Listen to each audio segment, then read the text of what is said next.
नमस्कार। आज हम एक फिल्म भूल भुलैया, एक पिता की यात्रा के कुछ अंशों पर गहराई से बात करने वाले हैं। हमारे पास कहानी के कुछ हिस्से हैं जो मिताया नाम के एक किरदार की काफ़ी अजीब सी यात्रा दिखाते हैं। हाँ, और हमारा मकसद सिर्फ कहानी बताना नहीं है, बल्कि मिताया के सफ़र को समझना है।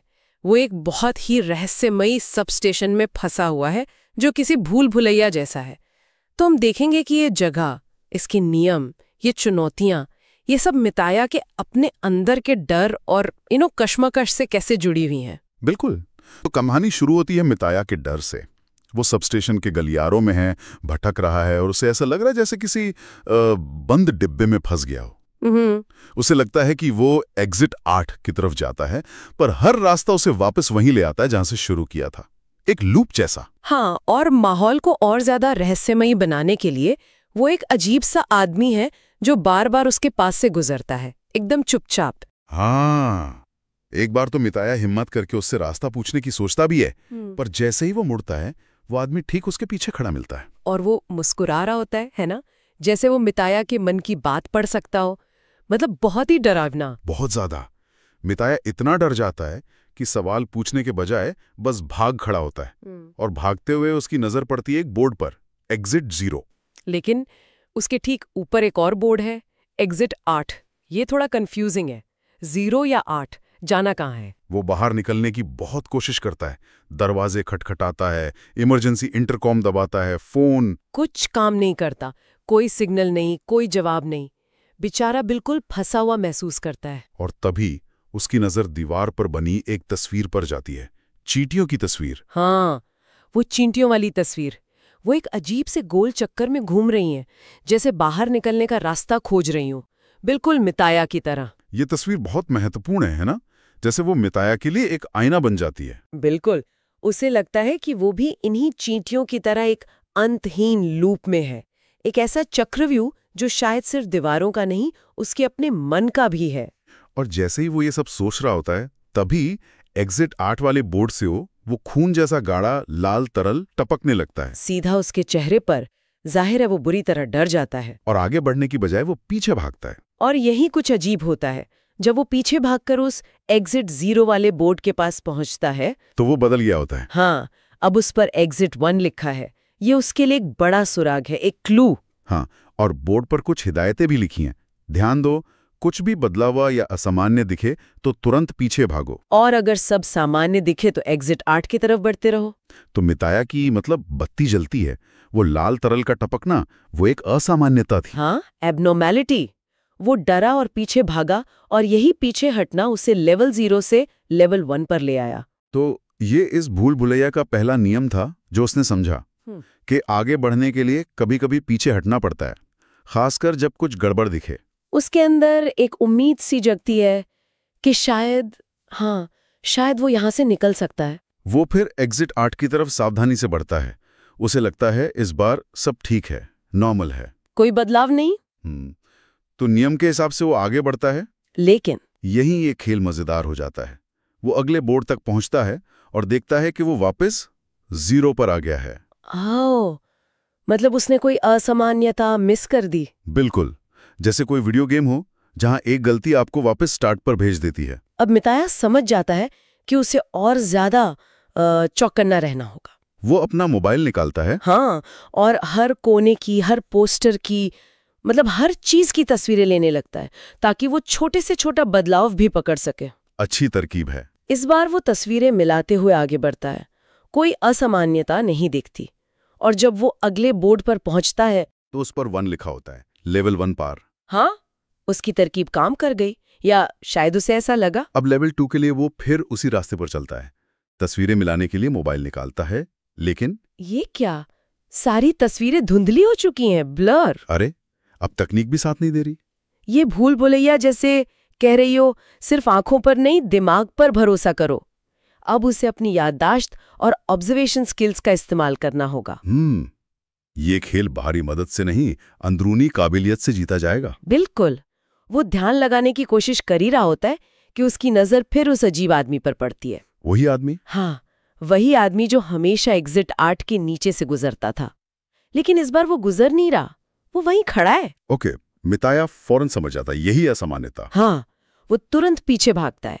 लेकिन जो डरावनी बात है वो ये कि वो आदमी बिना चले उसका पीछा करने लगता है। बिना चले मतलब कैसे? जैसे वो बस अपीयर हो जाता है। मिताया जितनी बार मुड़कर देखता है वो आदमी ठीक उसके पीछे होता है। सोचिए कितना भयानक अनुभव होगा। बहुत ज्यादा। डर के मारे मिताया गिर जाता है और जब वो उठता है तो पाता है कि वो अगले एग्जिट बोर्ड पर है जहां 2 लिखा है और वो आदमी गायब है। तो लेवल 2 पार। लेकिन ये जीत तो डर के साये में मिली है। हाँ, अब मिताया 2 लेवल पार कर चुका है। उसका कॉन्फिडेंस थोड़ा बढ़ा है, लेकिन डर भी। उसे पता है कि हर लेवल के साथ मुश्किलें बढ़ेंगी। लेवल 3 पर उसे एक बंद लॉकर से बच्चे के रोने की आवाज सुनाई देती है। ये आवाज उसे परेशान करती है। वो डरते डरते लॉकर खोलता है। अंदर क्या था वो हमें दिखाते नहीं है। लेकिन मिताया की प्रतिक्रिया देखकर लगता है कि वो बहुत भयानक था। वो चीख कर पीछे भागता है और लेवल 3 पार कर लेता है। लेवल 4 पर चुनौती और भी साइकोलॉजिकल हो जाती है। गलियारे की दीवारों पर जो तस्वीरें लगी हैं उनमें लोगों की आंखें हिलने लगती हैं और मिताया को घूरने लगती हैं। बाप रे, ये एहसास होते ही वो तेजी से पीछे भागता है। एग्जिट बोर्ड पर अब 4 लिखा है। आधार, रास्ता तय। वो खुश है पर बहुत तनाव में भी। उसे पता है कि जरा सी चूक उसे वापस 0 पर भेज देगी। इसी उधेड़बुन में वो लेवल 5 के लिए आगे बढ़ता है और तभी उसका फोन बज उठता है। ये अपने आप में एक बहुत बड़ी असामान्यता है, क्योंकि उसे पता है कि वहां सिग्नल नहीं आते। किसका कॉल था? उसकी एक्स गर्लफ्रेंड का, जिससे उसका हाल ही में ब्रेकअप हुआ था। ओह, वो कॉल उठाता है और दूसरी तरफ से जो खबर मिलती है वो उसकी दुनिया हिला देती है। क्या? वो पिता बनने वाला है। लड़की फैसला मिताया पर छोड़ देती है। अगर वो जिम्मेदारी लेने को तैयार है तो वो रिश्ते को एक और मौका दे सकती है। अरे बाप रे, ये खबर मिताया को अंदर तक झकझोर देती है। उसे कुछ दिन पहले ट्रेनिंग वाली घटना याद आती है। हाँ, वो सीन जहाँ एक बच्चा रो रहा था, एक आदमी उसकी माँ को डांट रहा था। और मिताया चाहकर भी कुछ बोल नहीं पाया था, अपनी आवाज नहीं उठा पाया था। वो सोचने लगता है, क्या वो पिता बनने के लायक है? क्या वो ये जिम्मेदारी उठा पाएगा? इसी कश्मकश में वो ये भूल जाता है कि वो एक भूल भुलैया में है, जहां सबसे बड़ा नियम है असामान्यता पर ध्यान देना। और ये फोन कॉल इस सिग्नल रहित जगह पर? यही सबसे बड़ी असामान्यता थी। लेकिन मिताया अपने अंदर के कॉन्फ्लिक्ट में इतना खो गया कि उसने इसे नजरअंदाज कर दिया। उसने पीछे मुड़कर एग्जिट बोर्ड की तरफ जाना जरूरी नहीं समझा। और नतीजा, जैसे ही कॉल कटती है, एग्जिट बोर्ड जो 4 दिखा रहा था वापस 0 हो जाता है। हाँ, 4 लेवल की सारी मेहनत बेकार। वो फिर से वहीं पहुंच गया जहां से शुरू किया था। ओह नो, मिटाया टूट जाता होगा। बिल्कुल, वो चीखता है, चिल्लाता है, उसकी सारी प्रेरणा जैसे खत्म हो जाती है। ये सिर्फ एक लेवल हारना नहीं था, ये शायद उसके अंदरूनी डर की जीत थी। हताशा में वो बिना किसी उम्मीद के आगे बढ़ता है। तभी उसे एक बच्चा दिखाई देता है। मिताया फौरन पीछे भागता है। उसे लगता है बच्चा एक असामान्यता है। लेकिन एग्जिट बोर्ड अब भी 0 ही दिखाता है। इसका मतलब था कि वो बच्चा कोई असामान्यता नहीं, बल्कि मिताया की तरह ही इस भूल भुलैया में फंसा एक और खिलाड़ी है। और वहीं उसे वो सूट बूट वाला आदमी भी दिखता है जो पहले भी कई बार दिखा था। अब मिताया समझता है वो आदमी भी कोई भूत या भ्रम नहीं था, वो भी एक और फंसा हुआ इंसान था। यहाँ कहानी हमें थोड़ा फ्लैशबैक में ले जाती है। वो सूट वाला आदमी और बच्चा पहले एक टीम थे। हाँ, और उन्होंने इस भूल भुलैया में एक लड़की को भी देखा था जो बाहर निकलने की कोशिश ही नहीं कर रही थी। जब आदमी ने उससे पूछा कि वो क्यों कोशिश नहीं करे तो उसका जवाब चौंकाने वाला था। क्या कहा उसने? उसने कहा, बाहर की जिंदगी बहुत मुश्किल है, रोज की भागदौड़, काम का बोझ, मैं यहाँ ज्यादा आराम से हूँ। ओह, और बात करते करते लड़की की आवाज बदलने लगती है, भारी हो जाती है, मर्द जैसी। आदमी समझ जाता है ये एक असामान्यता है। वो बच्चे को लेकर तुरंत पीछे भागता है। हमें पता चलता है कि वो उस वक्त लेवल 6 पर थे, जीत के बहुत करीब। लेकिन अगली बार जब बच्चा दरवाजे के अजीब हैंडल की तरफ इशारा करता है, एक और असामान्यता, तो आदमी थकावट और हताशा में उसकी बात को इग्नोर कर देता है। और बस यही छोटी सी चूक उन्हें वापस 0 पर ले आती है। आदमी पूरी तरह टूट जाता है, लेकिन फिर हिम्मत करके वो बच्चे के साथ दोबारा कोशिश शुरू करता है। तभी उसे ऊपर जाती हुई सीढ़ियां दिखती हैं। उसे लगता है यही बाहर निकलने का रास्ता है। बच्चा उसे रोकता है, समझाता है कि ये भी एक असामान्यता हो सकती है, नियम के हिसाब से पीछे मुड़ना चाहिए। लेकिन आदमी उसकी नहीं सुनता और सीढ़ियों पर चढ़ जाता है और हमेशा के लिए वहीं फंस जाता है। और बच्चा अकेला रह जाता है। लेकिन वो नियम समझता है, पीछे हटता है और लेवल 1 पर पहुंच जाता है। कहानी वापस मिताया पर आती है। उसे बच्चे पर दया आती है जिसने अपने साथी को खो दिया। मिताया उस बच्चे के साथ टीम बना लेता है और उसे जल्दी एहसास होता है कि ये बच्चा बहुत होशियार है, उसकी नजरें बहुत तेज हैं। बच्चे की मदद से वो तेजी से लेवल पार करने लगते हैं। लेवल 1, 2 और लेवल पार कर लेते हैं। लेवल 4 पर एक महिला अचानक सामने आ जाती है। बच्चा थोड़ा इमोशनल हो जाता है, शायद उसे अपनी माँ की याद आती है। लेकिन मिताया जानता है ये एक और असामान्यता है। वो बच्चे को खींचकर पीछे ले जाता है। लेवल 4 पार। इस घटना से मिताया के अंदर बच्चे के प्रति सहानुभूति और जिम्मेदारी का भाव और गहरा हो जाता है। हाँ, वो मन ही मन ठान लेता है कि वो इस बच्चे को सुरक्षित बाहर निकालेगा, उसकी माँ तक पहुंचाएगा। अब ये सिर्फ उसका अपना सर्वाइवल नहीं है। लेवल 6 पर उन्हें कोई बड़ा बदलाव नहीं दिखता, सब नॉर्मल लगता है। लेकिन बच्चे की तेज नजरें एग्जिट 8 के बोर्ड पर उल्टे लिखे 8 को पकड़ लेती हैं। अरे वाह, इतना छोटा सा सुराग। हाँ, वो पीछे हटते हैं और लेवल 6 पार कर लेते हैं।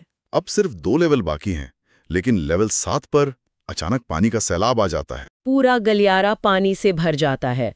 बच्चा गिरकर बहने लगता है। मिताया के पास चॉइस थी, वो पीछे हटकर लेवल पार कर सकता था। लेकिन वो बच्चे को बचाने के लिए पानी में कूद जाता है। पानी के अंदर मिताया एक अलग ही दुनिया में पहुंच जाता है। वो खुद को समुद्र किनारे देखता है अपने दोस्त के साथ। और वो बच्चा उसे अपने बेटे के रूप में नजर आता है। वो उसके साथ खेल रहा है, खुश है। यही उसे वो गहरा एहसास होता है, पिता बनना बोझ नहीं, एक खूबसूरत रिश्ता है। ये जिम्मेदारी डराती नहीं, पूरी करती है। शायद यही वो क्षण था जब उसने अपने अंदर के डर का सामना किया, उसे जीता। जैसे ये एहसास होता है, वो हकीकत में लौटता है। पानी अब भी तेजी से बह रहा है। वो अपनी पूरी ताकत लगाकर बच्चे को उठाता है और एग्जिट 8 के बोर्ड पर लटका देता है। लेकिन खुद पानी के बहाव में बह जाता है। कुछ देर बाद बच्चा होश में आता है। वो अकेला है, लेकिन उसे नियम याद है। वो पीछे मुड़ता है और देखता है एग्जिट बोर्ड पर 7 लिखा है। उन्होंने लेवल 7 पार कर लिया था, मिताया के बलिदान की वजह से। अब बच्चा अकेला है आखिरी लेवल पार करने के लिए। दूसरी तरफ हमें मिताया दिखता है। वो भी होश में आता है और खुद को लेवल 8 पर पाता है। सामने सीढ़ियां हैं, लोग चल रहे हैं। क्या वो जीत गया? क्या वो आजाद है? वो कंफ्यूज्ड है, क्या ये असली दुनिया है या भूल भुलैया का आखिरी जाल? उसे पीछे हटना चाहिए या आगे बढ़ना चाहिए? इसी कंफ्यूजन में वो आगे बढ़ जाता है। उसके फोन में सिग्नल आ जाते हैं। वो अपने दोस्त को कॉल करता है और कहता है, मैं जिम्मेदारी लेने को तैयार हूं। उसे लगता है वो बदल गया है, वो आजाद हो गया है। वो पास की मेट्रो में दाखिल होता है, लेकिन अंदर का माहौल अजीब सा है। लोग अपने फोन में खोए हुए हैं। और तभी वही होता है, एक बच्चा रोता है और एक आदमी उसकी मां को डांटने लगता है। ठीक वही सीन जो मिताया की यादों में था, जिसने उसे अपराध बोध से भर दिया था। और यहां मिताया का दिल बैठ जाता है। वो समझ जाता है वो लेवल 7 पार नहीं कर पाया था। ये सीढ़ियां, ये लोग, ये मेट्रो, ये दोहराया गया दृश्य, ये सब भूल भुलैया का ही हिस्सा था। एक और जटिल असामान्यता। उसने गलती कर दी। उसे इस असामान्यता को देखकर पीछे लौटना था, एग्जिट बोर्ड की तरफ, लेकिन वो आगे बढ़ गया। तो क्या वो आजाद हुआ या वो अब भी उसी लूप में फंसा हुआ है, शायद और भी गहरे? फिल्म यहीं खत्म हो जाती है, एक अनसुलझे सवाल के साथ। हाँ, ये कहानी हमें मिताया की यात्रा दिखाती है। एक बाहरी भूल भुलैया से निकलने की कोशिश जो असल में उसकी अंदरूनी कश्मकश, पिता बनने के डर और जिम्मेदारी से भागने की प्रवृत्ति का एक आईना थी। और वो खेल के नियम, वो मानो जिंदगी के सबक थे। ध्यान दो, गलतियों से सीखो, डर का सामना करो। बिल्कुल। और अंत का ये अस्पष्ट होना हमें सोचने पर मजबूर करता है। तो सोचने वाली बात यह है, क्या ये पूरी भूल भुलैया मिताया के डर और अपराध बोध का ही एक मानसिक जाल थी, जिसे तोड़े बिना बाहर निकलना नामुमकिन था? या ये वाकई कोई अलौकिक शक्ति थी? और अगर हम इसे बड़े पैमाने पर देखें तो ये कहानी जिंदगी की उन मुश्किल विकल्पों और उन अनजाने चक्रों के बारे में क्या कहती है जिनमें हम सब कभी ना कभी फंस जाते हैं? क्या हर एग्जिट सच में बाहर ले जाता है या बस एक नए लूप की शुरुआत होता है?